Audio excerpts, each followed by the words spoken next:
Get us started. Good morning. Anne has had a busy few days on the road in Vermont and elsewhere. So she is just catching up on work this morning. So she's not going to join us. But it's great to have you all here. And I think in the interest of there being a couple new faces on the meeting this morning, let's go ahead and do some intros of your name and your role and the community you're coming in from. I'm Sylvie Piquet, and I work with Maine Downtown Center as a program director with Ann Ball. And Jay, how about you go next? Good morning, everyone. Jay Muth. I'm with Bangor Savings Bank. I'm the bank's community development and CRA officer. I cover Maine and New Hampshire for the bank, and my office is in Bangor, but I have a mobile office called a Chevy Suburban. Johanna. Johanna Johnston. I'm the executive director of Southern Rustic Development Corporation, and we cover anywhere from Monticello down to the next counties, and work a lot with the town of Fulton. Great. Cara. I'm Cara Romano, director of Heart of Ellsworth in Ellsworth, Maine. Thanks. Carrie. Good morning, everyone. I'm Carrie Tyson. I'm the executive director of Portland Downtown, and I sit on the advisory council. Nancy. Hi, Nancy Ketch. I'm the community development director for the town of Fulton.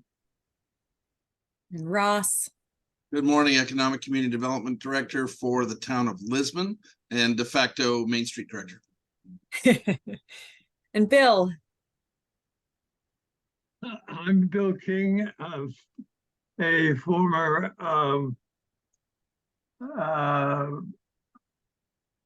chairman of the advisory council and a founder of Main Street Bath and of the Maine Downtown Center, and a former businessman in Bath for many years.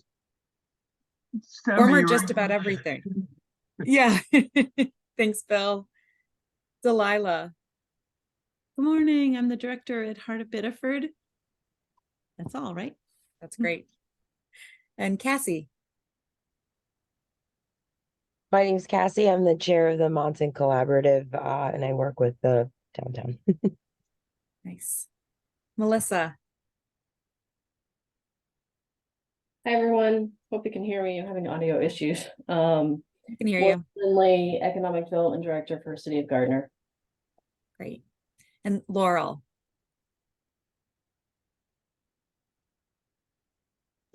There we go. Hi, I'm Laurel Perkins. I work for Down East Economic Development. I'm the director, and I work for the City of Calais in the town of Baileyville. Great.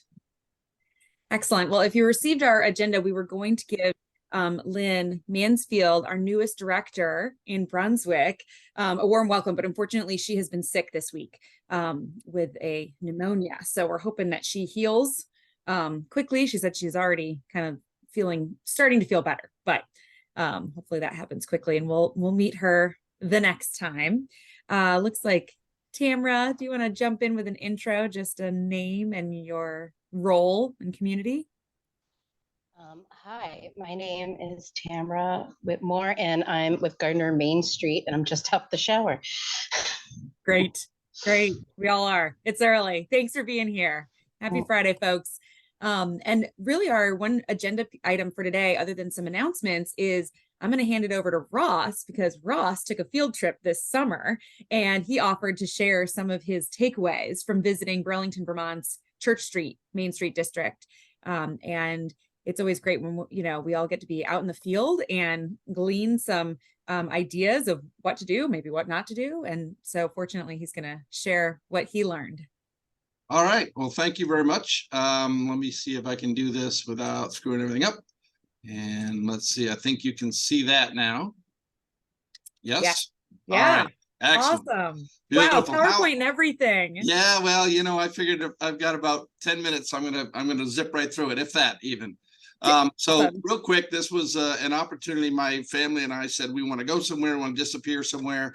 Wanted to do it by car because plane fare was and plane travel is a pain in the butt. So we wanted 4 days within 4 hours, and so we jumped on the idea of going to Burlington, Vermont. And I'd never been there, and I don't know about you folks, but my vision of northern Vermont is it's the other side of the moon. You can't get there, and it's just so far away, and I don't want to do that. And we did some digging and found some really interesting things that are more touristy. But I also doubled it up, and I met with the director of the Church Street Marketplace, Cara, up there, and had a wonderful morning breakfast and chatted about stuff happening there. And of course, I ran around the city taking pictures, much to the dismay of my teenage daughter. But we had a great time. So I'm just going to run through some of the stuff. It didn't advance. How is it not advancing? Oh, because I don't know. There we go. All right. So just a little context. Portland, Maine, and Burlington, Vermont, in a sort of comparison mode. Portland does see themselves as competition Burlington sees themselves as in competition with Portland. And they're very similar. Both waterfront communities, both have a lot of college presence. Population's a little larger in Portland.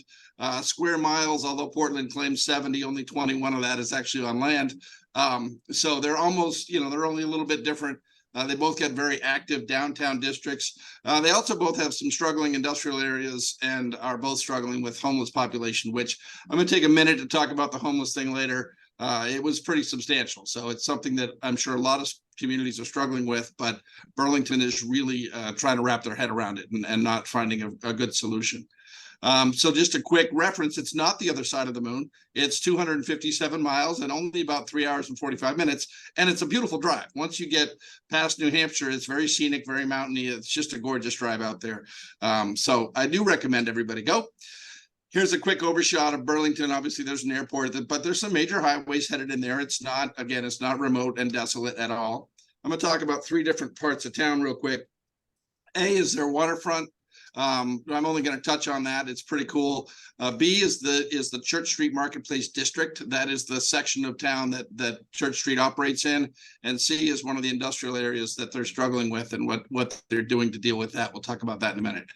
So this red brick in the middle of that, those 8 city blocks are essentially Church Street Marketplace. The red brick footprint down the middle is closed to vehicle traffic. In the summertime, it's open until 10 a.m., which is an interesting twist. So they open it to 10 a.m. for deliveries and things like that. But by 10, they put pylons up. They've had a recurring problem with one of the indoctrinations at local colleges is to steal a pylon from Church Street Marketplace. So they continue to struggle with how to deal with that. But they also have in the bottom left quadrant there, you see a beautiful park that's called City Square Park. And it's gorgeous. It's very well done. And it's certainly something worth noting. This is what it looks like in their marketing. A couple of quick notes on this. The skinny pancake, we actually had an evening dessert there. It's no longer a mobile cart, but it's a brick and mortar. And it's one of the companies that has succeeded from their program to allow people mobile cart access and then grow them and put them in a local business storefront. So that's one of them. They actually now have 3 locations around Vermont. So it's a really neat story. Another thing to note is on the right side of that picture, you'll see a beautiful boulder. There are boulders all throughout the marketplace, very well sort of ornate and decorated landscape space. When you rent a space on Church Street and you are a restaurant and you don't think about outside dining until after you've rented the place and there's 2 large boulders in front of your store, naturally you call and complain about the boulders. Their stance has been not move the boulders. They were there when you rented the space. So it's an interesting, dynamic of, hey, we love this, but get these boulders out of here because we want to put chairs and tables. There's a very distinct line down the middle that is dedicated for emergency traffic. So there's also a line at the storefront that is dedicated for pedestrian traffic. So your table seating has to be, 10 feet from the storefront, but not to encroach that middle 15-foot emergency vehicle access. So it's pretty neat, well laid out. This is what it looks like at 8:30 on a Friday morning. Obviously, some trucks are coming through and they're starting to set up the day. And here's just another shot, flags and lanterns and things like that. And we'll talk about this city place marketplace in a few minutes. Of course, you have to have your historical markers and things like that. It talks a bit about the history of it. This is a shot of the park. Really nice park, very well done. Overall, so their program, and yes, I think a lot of these are employees. I think there's some volunteers in there, but a lot of them are employees, and I'm a little jealous. It is a department of the city of Burlington. It is managed by a commission, a 9-person commission. It manages all aspects of the district, leases, permits, all of it. They don't own the buildings, but they certainly manage who's going in where. Everything from maintenance to parks and recreation cleanup, all of that stuff for this footprint happens at this group level. So they're not pulling from town public works resources. They have their own maintenance department, their own public works department. So it's very interesting. They started in 1980 when the first 2 blocks were closed, and they remained a 2-block footprint for years. And then in 94, they extended to a 4-block footprint. And they only recently applied for Main Street status. So they're an affiliate community, and they're just getting off the ground, and they're interested, and they're thrilled to know another one and have some conversations. We had a great networking meeting. All of the stuff that happens in their footprint is paid for essentially by revenues they generate in the footprint. So it's taxes. I think there's a little bit of extra. I think it's a business assessment tax or something that they pay. All of the permitting, licensing, all that stuff that becomes revenue for this program. I think 2 years ago, a year ago, the mayor was so thrilled with the work that they do at Church Street. He set up some funding at a city level to ask them to expand their efforts and go outside of Church Street and start touching some other parts of town. So now she's a little frustrated with the split funding, because when they do an event and suddenly employee A is working on that event, they've got to pay him out of a different bucket. And it's a little confusing. She's hoping they can get that all cleared up in the next couple of years. But they've been challenged to look at other areas of town and how they can make the same sort of impact that they've made there in other areas. So it's pretty cool. Some of their events, of course, everybody has events, but they do a really good job with it. All summer, they have 3 months of what they call summer fun that is essentially free. Every Monday, Wednesday, Friday, they've got little kids activities. They've got a movement series that does stuff. They have a very large outdoor market at Town Square Park on Saturday mornings. Unfortunately, it rained on Saturday morning we were there, so most of it was shut down there, but it was a neat place to see. This is the Festival of Fools. They have it in August. It is actually a street performer and magician, melee. There's everywhere. So it's a really neat thing. Of course, they have their Pride Parade. Interesting thing on St. Patrick's Day, which I'd never seen before. A local company has a parade, and they parade 15 cement trucks down the marketplace as a celebration of the beginning of spring, sort of construction season, the beginning of spring, everybody coming out. And that's on St. Patrick's Day. There's no tie together with St. Patrick. The company's not Irish. I couldn't find anything, but this is just a really unique event that they do. And I thought that was kind of cool. The waterfront, I'm not going to talk a lot about that. It's mostly a recreational waterfront. I didn't see a whole lot of shipping or any of that stuff across Champlain. It's gorgeous. At the end of this walkway, there is a park similar to Thompson Point in Portland, where they have large concerts. In fact, we discovered on Saturday morning that Noah Kahan, who was a national artist that my daughter is just crazy about, was playing there that night. So guess where we sat for an hour and a half and on the waterfront and listened to a free concert. Couldn't see him, but that's okay. We had a great time. So let's talk a bit about activating their industrial areas. Area C down there, I'll zoom in a little bit on that. This is sort of down, you can see the train tracks. It's clearly an industrial area where they've done some stuff in the past. That building right there is it's sort of a warehouse style flea market kind of thing. And they took that space and they turned it into this. It's called the South Side Get Down, and they do it I think it's once a week, and it's just nuts to me that they can pull off. There's got to be 20 food trucks, at least 500-600 people there. It was really well attended, very well done, and it was just unique. And I live in obviously a much smaller community. There's no way I can support something like that. But they took a great little space that's really underutilized and found creative ways to make it work. This is one of them. They stuck the DJ where you can't ask for anything. So he just plays. You can't get there. It's a moat. I think there's an alligator in it. We're not sure. But he had sound system that ran all the way around the building. So from that position, he was DJing the entire space. I think there were probably 8 or 10 speakers. So he was really, really well done. A neat thing to watch. Was And it the all food was good. outdoor vendors? All outdoor vendors. The inside the marketplace was shopping. Okay, inside was open bookstore too. and yeah, other stuff like Cool. that. I did ask Kara about the impact of something like that on the marketplace businesses. Are the restaurants losing business on Thursday nights when they do this? Or is this something that people are happy with? She said, not everybody wants to stand up and eat their dinner. And that's the truth. So there clearly is a population that will do that and a population that will still go sit down in the restaurant and do all that stuff. So it seems to be working out pretty well. This section is just, you know, as I said, I ran around taking pictures. So here's some cool things that I ran across that I thought might be fun to share. The first night we were there, we got there on a Thursday and we went downtown to find the Vermont Pub Brewery, which is one of the first microbrews in the country. And it was really kind of cool. Couldn't find a place to park and eventually wound up in this little parking lot right there. And just above the arrow is the restaurant we were going to. And I had no idea. So it was a total fluke that I landed in this little parking lot. Turns out there's a parking garage just down the road that I didn't know about. But, you know, first time in town driving around trying to find a place to park.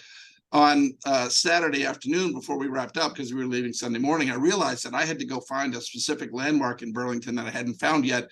And as it turns out, it's right there on the corner of that parking lot. That was the home of the first Ben and Jerry's gas station.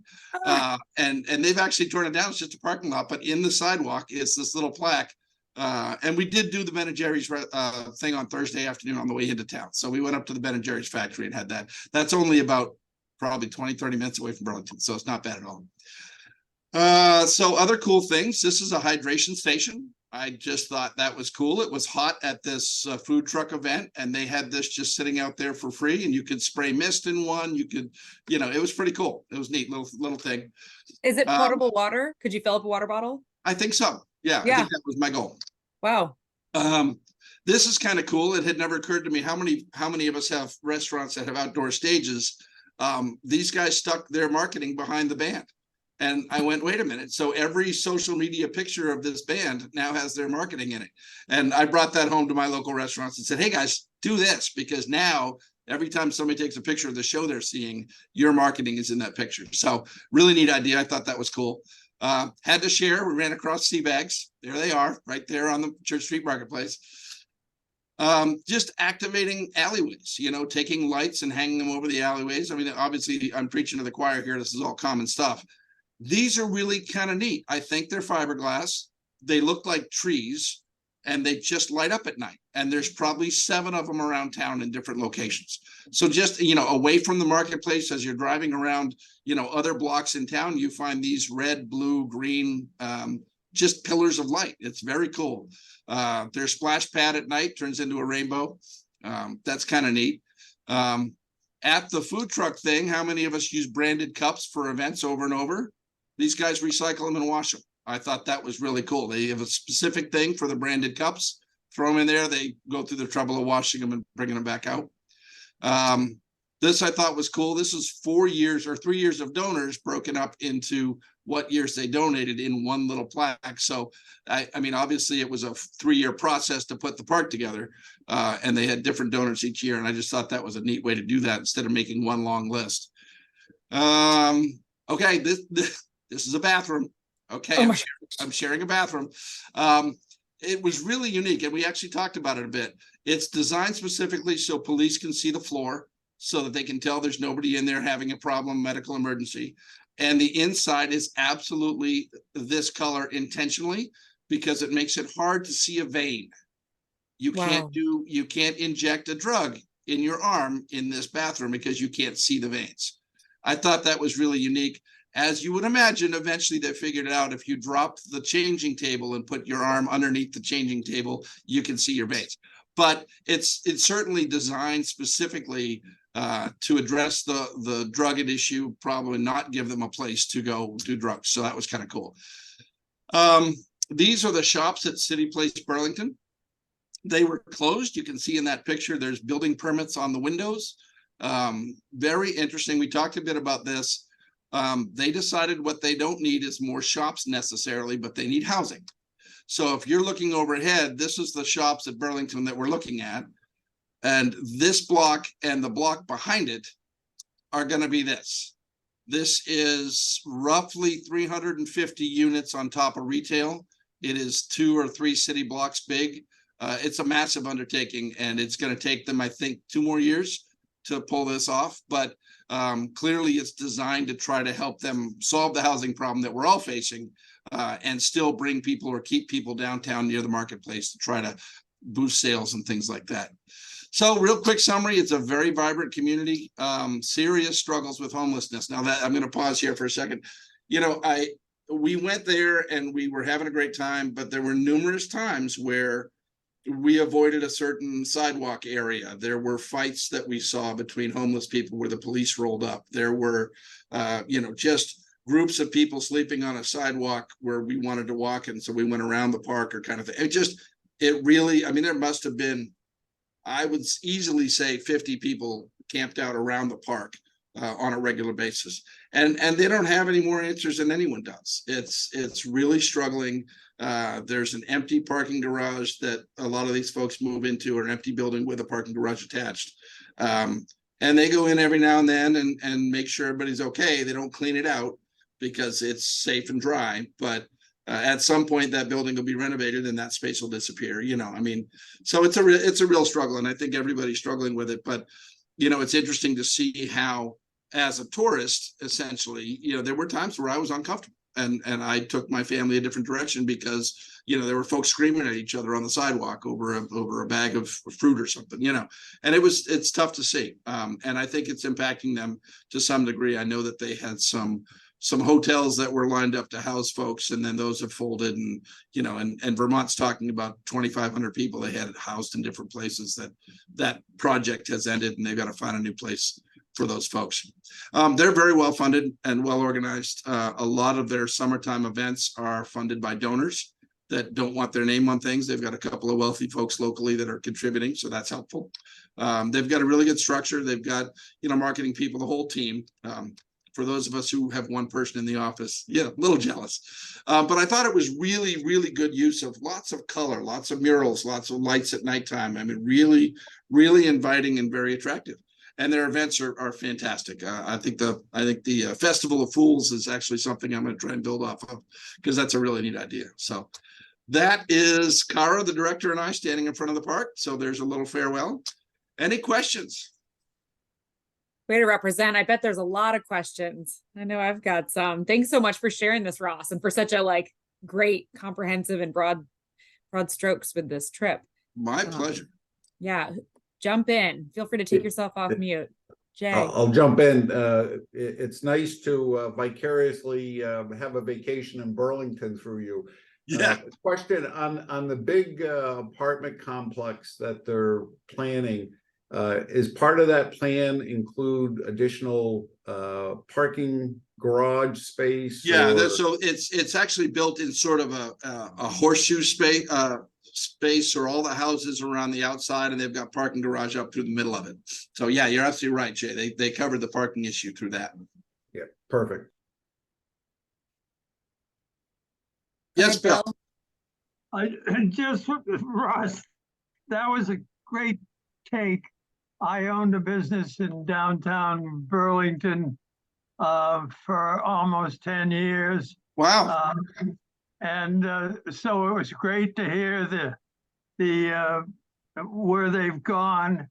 And I have a grandson who wants to go to University of Vermont next year. So that's great. And I could sense those were the late 70s, 1970s, before they got going on Church Street. But even then you could feel there was an undercurrent of doing good things. So nice. Great report. Thank you. Ross, when you were talking about the funding, do they have like a TIF district that they get funds through since it's? Well, that's what I think my understanding was, that there's something else called I just worked on this. It's a type of tax that they essentially assess on every business in the footprint to A help. bid? What's that? Is it a business improvement district? Maybe 'Cause that's that's what it is. Yeah, maybe Gary that's can what tell it us is. about. Yeah, and it's not a TIF district, but it's similar. They tax every Similar. business that's in the footprint to help contribute to that effort. Yeah, Interesting. that's how we're funded here in Portland, and as Bangor, the only two in the state. Yep. Can't recommend it enough. It takes away the challenge of having your hat out all the time. Yeah. I don't know where the funding is coming from for the other efforts outside of the Church Street. I'm assuming the mayor just came up with some funding, feeling like it's worthwhile. Did they say how COVID had impacted like the influx of tourism and like maybe possibly how they bounced back after that? Or We didn't really get a chance to talk about that, and I'm feeling like that was a missed opportunity for sure. But I think much like everybody, they were just thrilled to get past it and have things happening on the street again. And even last year for a lot of us was still sort of a recovery year. I think this year for folks is feeling more like getting back to normal in a lot of ways.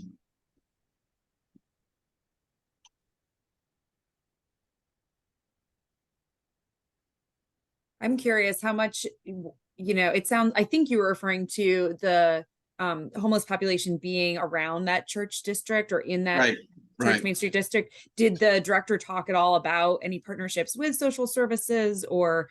Well, it's interesting. I didn't see any. Oftentimes you'll see a food bank or some sort of shelter down there where the homeless are. And I didn't see that. I know when I worked in Augusta, one of the challenges was that the food bank was right downtown where all the businesses were. And there was some discussion about, well, if you move the food bank, maybe the homeless will follow the food bank. Well, the reality is the food bank is there because that's where the homeless want to be. Yeah. So it's that catch-22. I didn't talk a bit about social services, but certainly it's something they're definitely struggling with. Thanks, Ross. Thank you. Appreciate the opportunity. Absolutely. Any other questions or ideas that kind of are percolating? Anything else? Yeah, I've got dibs on the Fools thing, by the way. That's mine. I know that you gave the time frame of how long it's been around, but did they talk about like how long it took to like get this kind of traction? Because like obviously now Burlington is like a go-to destination. Like people worked there for years kind of thing?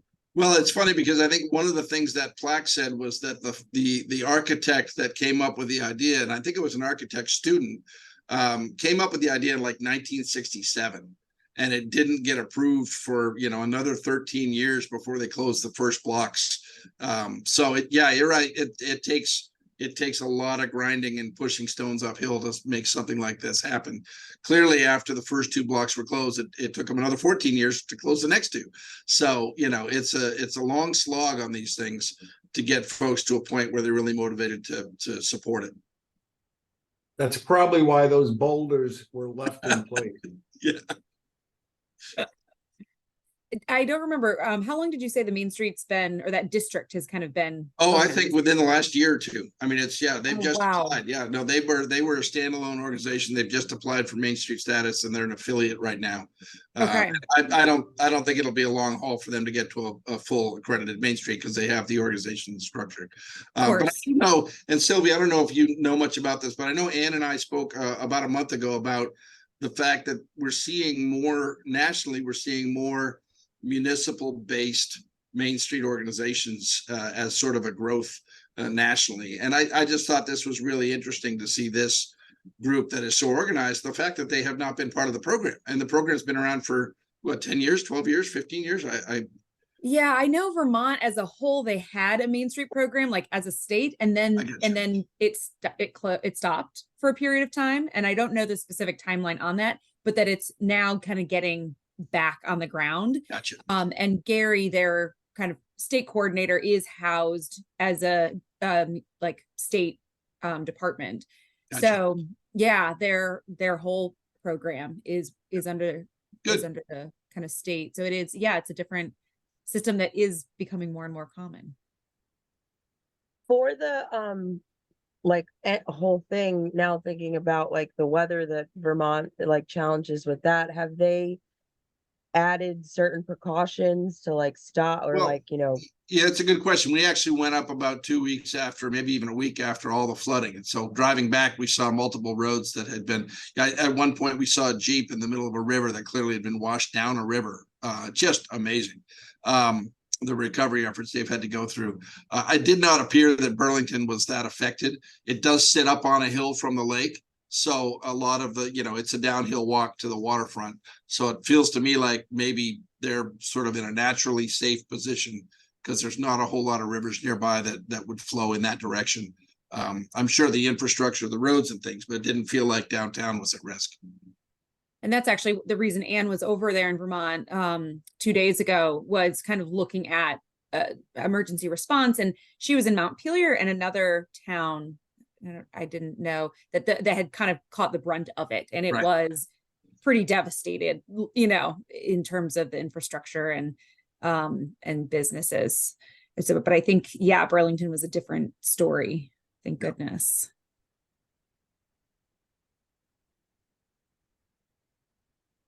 Great. Any other thoughts or questions about Vermont? Cool. Well, that's all we have other than some announcements on our agenda. Does anybody have a topic that they came with or that is coming to mind that you'd like to either ask the group or bring up for discussion?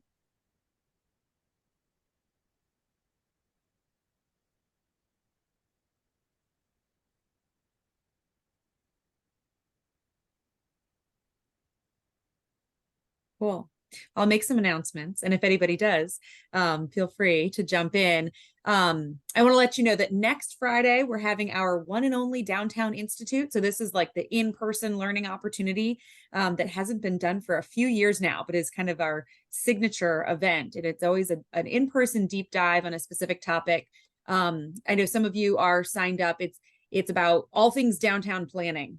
And so we have 4 different speakers talking about both historic preservation planning and funding opportunities for getting planning going.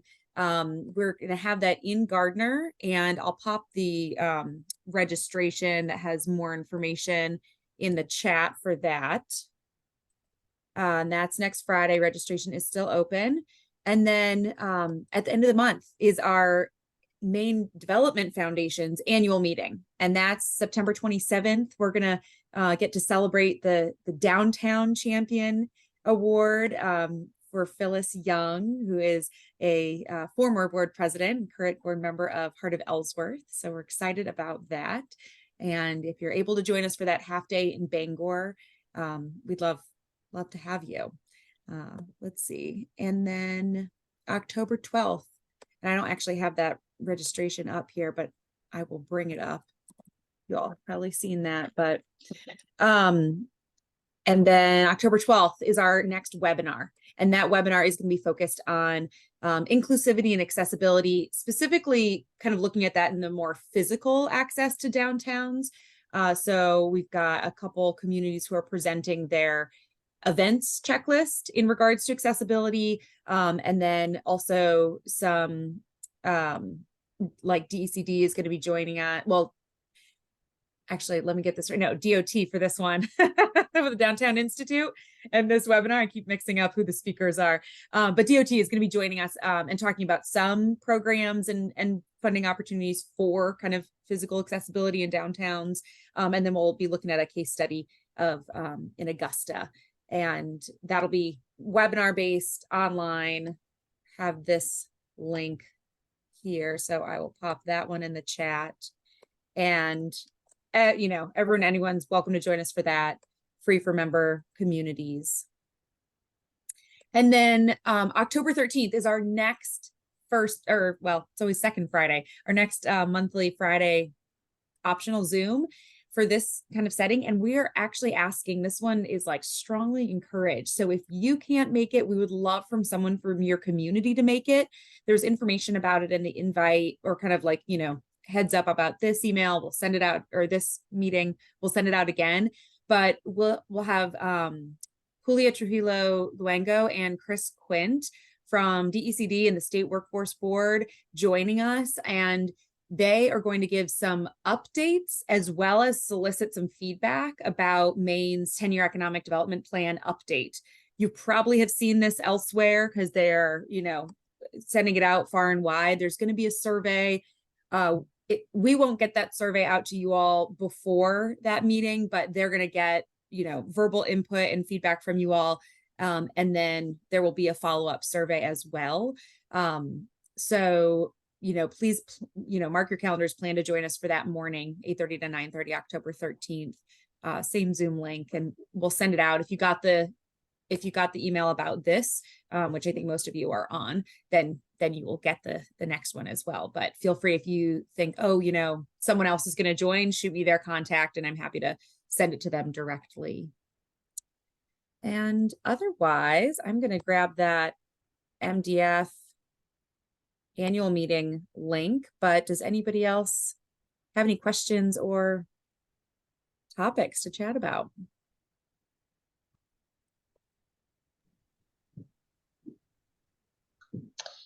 I'll just say that we're having our annual Swine and Stein October 7th in just one day shy of 1 month away in Gardner. So if you like beers, please come join us. That's right. Love it.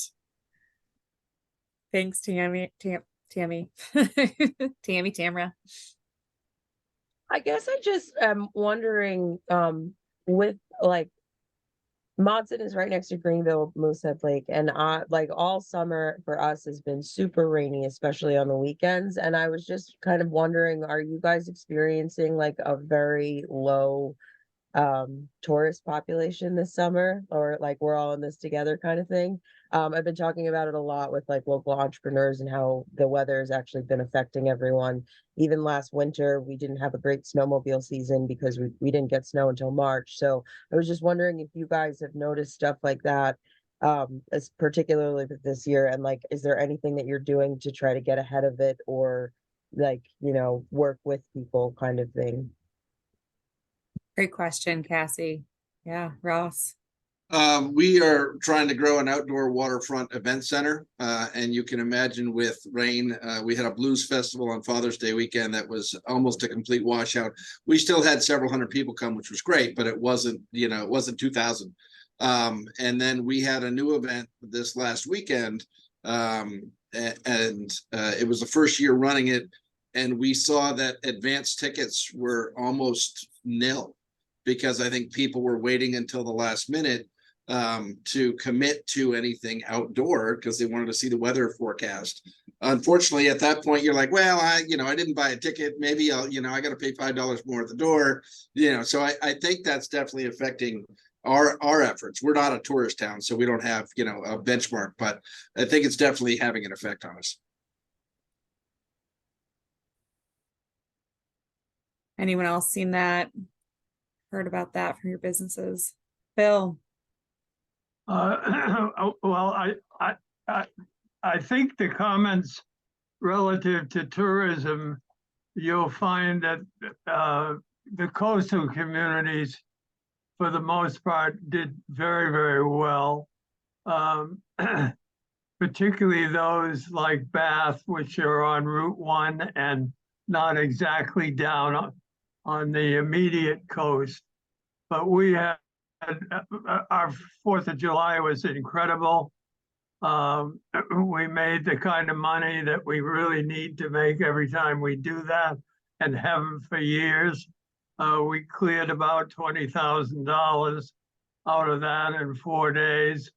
But the tourists are here, I tell you. They're in Bath. We had a multitude of events by a number of different organizations, and they were all overwhelmed. I mean, people really wanted to get out, and many times they couldn't go to the beach because it was going to be rainy or too windy, and so they had to go someplace.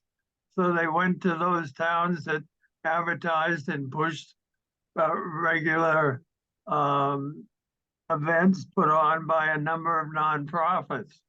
It was a really good summer for Bath, and the tourists are really there. And I had a haircut yesterday, and I asked the barber, I said, the tourists are all going. He said, oh, the heck they are. He said, they're still giving us the business every morning. So that's my take. Thanks, Bill. It reflects a little of what I've heard as well, in terms of it depends on the type of business in terms of what that impact has been, because for, some businesses, rain drives people in. But it's hard when so many of our events in the summertime are planned for outside. Yep. Yeah, we found the food tourism in particular, because no one has anything else to do, so they will go inside. So that's been really successful. But then as far as everyone else, they're like, and events being canceled, and especially up here when everyone brings their campers, they don't necessarily have to go out. So thank you. Right. Yeah, I'd be interested. We had a committee that did a great job organizing concerts. And we had scheduled up to 3 concerts a week, each one in a different location, each a different group. And they began to draw and bigger crowds all summer long. They really did a fabulous job, and it got the tourists and the people who are here for the summer in the habit of coming to Bath in the evenings. Is it a outdoor or indoor venues? All outdoors. Wow. Do they have coverings for the stage for the musicians? They do. Yep. We have in our library park, we have a ancient gazebo, which has always worked well for small bands. And That's then great. they set up a theater-like stage down at the waterfront park. So, yes. And Jay, you were going to say something. Yeah, I'd be interested to hear Kara's perspective on the tourist market through Ellsworth and to Bar Harbor. I tried to get to Holden last Saturday for a business, and traffic was backed up on 395 getting onto Route what's that 1A that goes from Holden down to Ellsworth, and it was just bumper to bumper traffic. Yeah, thank you, Roz. So I would say that Ellsworth has a really big traffic problem. Everyone is aware of it, and I think that no one knows what to do with it. I'm really hopeful that, DOT is going to be able to help. And I don't even know if the city has really reached out in a way of trying to help with the traffic problem. They are going through, or we are going through, the VPI, which is like, I don't know if anyone knows what it stands Village for. Improvement Program, right? Thank Or you. Village. Yes. Village Partnership Initiative. Thank you. I was like, wait, there's an initiative in there. I'm glad that everybody knows what it is. And so, yeah, we're going through that. But I would say Bar Harbor itself, I think it feels to people that the numbers were down because of the weather, but it's kind of like lobster fishermen here on the coast. Everyone always says things are bad when they're not. I can tell you from owning an Airbnb here in Bar Harbor, our numbers were definitely down, but I don't feel that it was really any worse than any other summer. But the traffic feels like it's not matching up with the numbers, I guess, is my overall synopsis. But I don't have anything concrete, but I did see that I don't know if it was Maine Biz or Maine Office of Tourism. I think it was Maine Biz that published some projected numbers and then some concrete numbers. So I haven't had a chance to look at it yet. Thanks, Kara. Thanks for the question, Cassie. Anybody else have anything, topic or question for the group?